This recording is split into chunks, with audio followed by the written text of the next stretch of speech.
Samedi pourri à Roland-Garros, dimanche de folie, Rafael Nadal aurait pu chuter face au valeureux Félix Auger-Aliassime, face au courageux Félix Auger-Aliassime. Mais encore une fois, dans les moments importants, dans les moments où ça compte, Rafael Nadal a tapé là où ça fait mal. Rafael Nadal s'en sort en 5-7 et on aura le duel tant attendu entre Rafael Nadal et Novak Djokovic. La question principale n'est peut-être même pas qui va remporter ce match, mais plutôt qui va diffuser ce match. C'est incroyable d'y penser. On en parle tout de suite.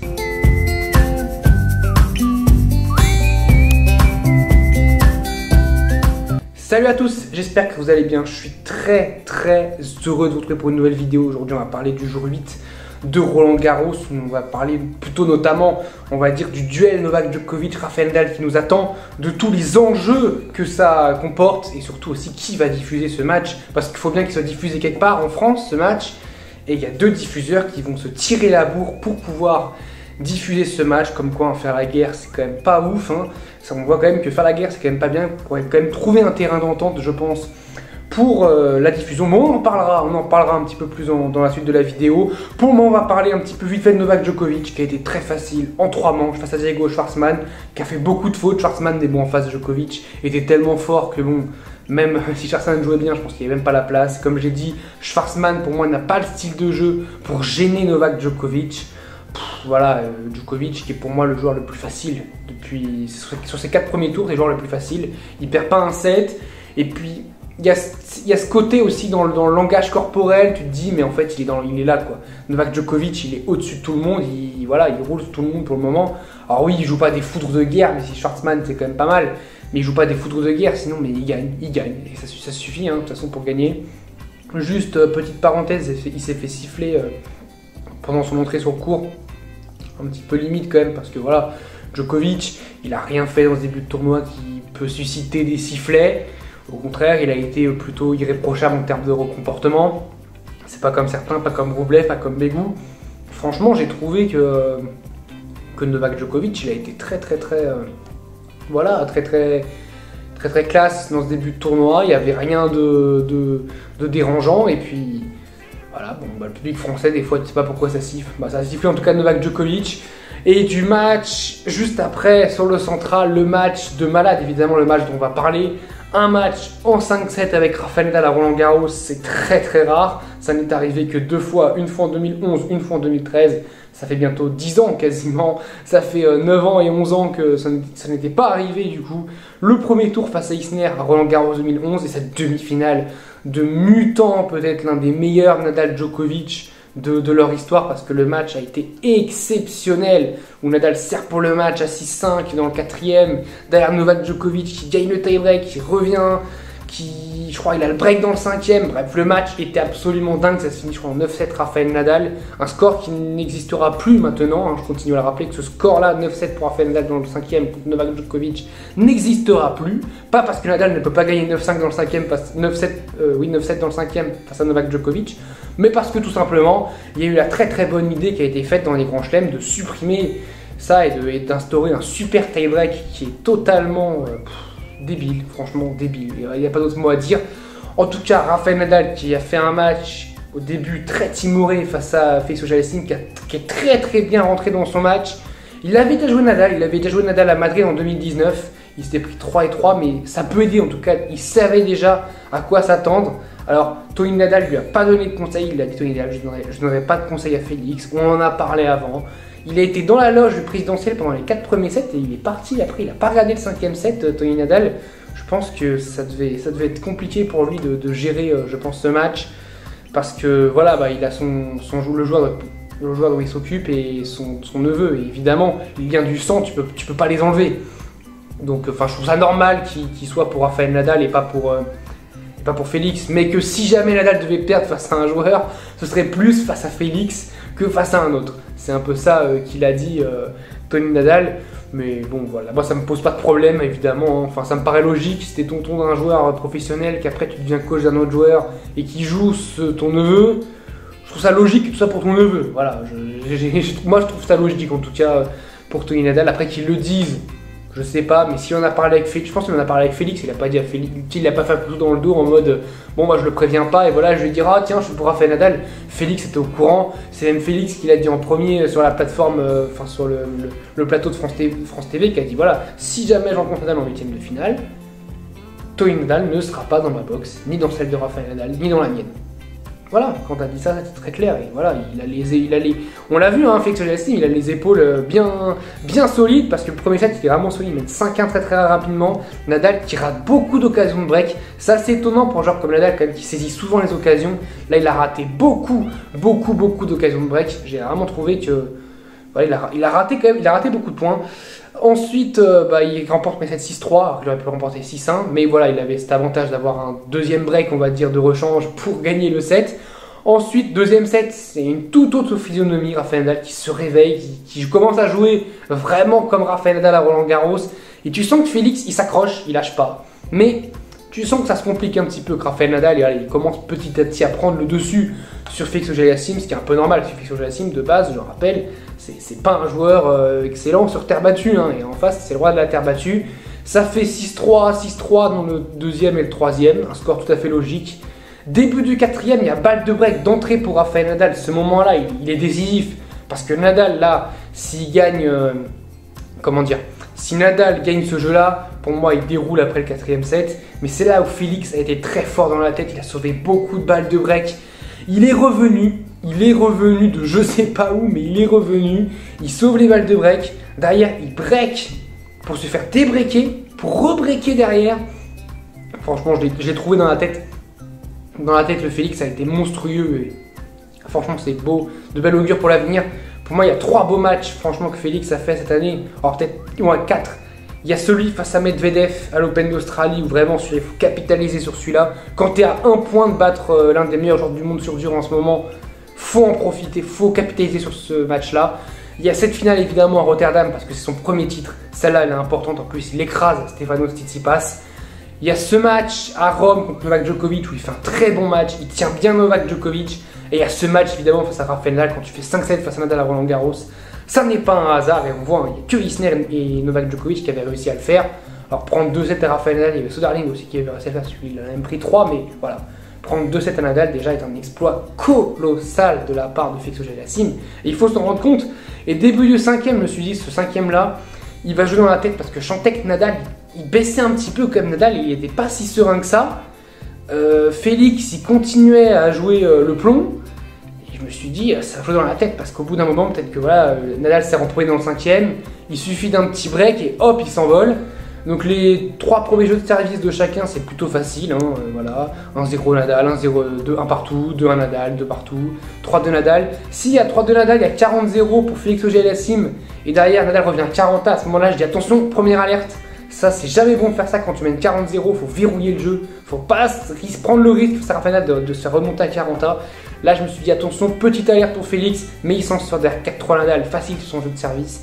Et là, à ce moment-là, évidemment, 4-3 Nadal, t'as le changement de côté, tu cogites, tu te dis, mais là, il suffit juste que je perde mon service et ça pour le match en face. Et bien, c'est ce qui se passe. Nadal fait un très gros jeu de retour, mais tu sens que, il savait que c'était à ce moment-là qu'il fallait lui rentrer dans l'art sur Félix. Et il le fait admirablement bien, il fait un point de malade pour breaker, Félix. Puis il s'envole, il mène 5-3 et puis le jeu à 5-3 aussi il est très facile franchement, voilà, il fait un dernier point de malade aussi pour emporter le match. Dans le 5ème set, Nadal a été serein sur son service et ça a été la clé parce qu'on sentait quand même que dans le 4ème il avait du mal vraiment son service, il avait même du mal partout. Et puis dans le 5ème il s'est remobilisé, je sais pas comment il a fait hein, mais il s'est remobilisé et puis il est revenu quoi. Je trouve ça dingue. Franchement je trouve ça dingue parce que Félix fait vraiment un bon match. Même dans le 5ème, hein, le jeu il s'est breaké, il fait pas non plus un mauvais jeu. Mais en face c'est Nadal. Hein, quand tu joues face à Rafael Nadal, t'es exposé à ça, t'es exposé au bout d'un moment à te faire breaker. Et puis franchement, bravo à Nadal, hein, franchement. Mais bon, on ne cesse de lui dire bravo, 106e victoire à Roland-Garros. Déjà il y a beaucoup de joueurs qui n'atteindront jamais les 100 victoires en carrière. Nadal c'est 106 victoires sur un seul grand chelem. C'est colossal et tout de suite on va parler du duel face à Novak Djokovic avec un duel aussi entre 2 diffuseurs, entre France TV d'un côté et Amazon de l'autre côté, ça va être chaud, ça va être la guerre. La guerre est déjà lancée, France TV a déjà lancé ses missiles face à Amazon. Amazon a un petit peu répliqué aussi. Allez, on en parle maintenant. Du coup, pour la guerre de la diffusion, il faut rappeler que Roland-Garros est suivi par 2 diffuseurs en France. Il y a France Télévisions d'un côté qui diffuse tous les matchs, sauf le cours Simone Mathieu. Le cours Simone Mathieu est en exclusivité sur Amazon Prime Video et le match de Night Session sur le cours central. Et c'est là où c'est important parce que le cours Simone Mathieu, évidemment, maintenant il est plus intéressant pour un match comme Nadal et Djokovic. Évidemment que pour ça, on parle du match en Night Session. Night Session, il y a 10 matchs pour Amazon et après les demi et les finales. Enfin, les demi et les finales du coup, parce qu'il y a la finale aussi féminine et masculine, elles sont en co-diffusion entre Amazon et France TV. Comme ça, il n'y a pas de guerre entre les deux. Donc, du coup, voilà, quart de finale, Nadal, Djokovic. Très bien. Et il y a le choix. Il y a 4 rotations. On sait qu'il y a 2 matchs féminins, 2 matchs masculins le mardi. On se doute, a priori, vu les affiches, que ce ne sera pas un match féminin en Night Session, puisque ce ne sera pas Fernandez contre Trevisan ou Sloane Stephens contre... je ne sais même plus contre qui joue Sloane Stephens, je suis désolé, mais voilà, ce ne sera pas non plus Sloane Stephens qui jouera son match. Donc, il y a le choix entre soit Alcaraz, Zverev. Si Alcaraz gagne, c'est au moment où je tourne la vidéo, Alcaraz est en train de jouer, mais logiquement, ça devrait être Alcaraz, Zverev, ou alors Khachanov, Zverev, on ne sait jamais, et Rafael Nadal, Novak Djokovic. Et normalement, Amazon a payé pour avoir l'affiche du jour, entre guillemets. Et franchement, l'affiche du jour, Novak Djokovic, Rafael Nadal, c'est même l'affiche de l'année, donc je sais pas. Mais en même temps, France TV, eux, ils font la promotion, et qui est totalement légitime, de dire, ouais, mais nous, on veut promouvoir le tennis en France, et c'est avec des gars comme Nadal et Djokovic qu'on arrive à le faire. France TV, c'est le match rêvé pour eux. Parce que ce dont ils rêvent, j'ai dit dans ma dernière vidéo, c'est les Français et les stars. Et là, tu as un match entre les 2 stars du tennis mondial actuel. Et évidemment que France TV va vouloir ce match.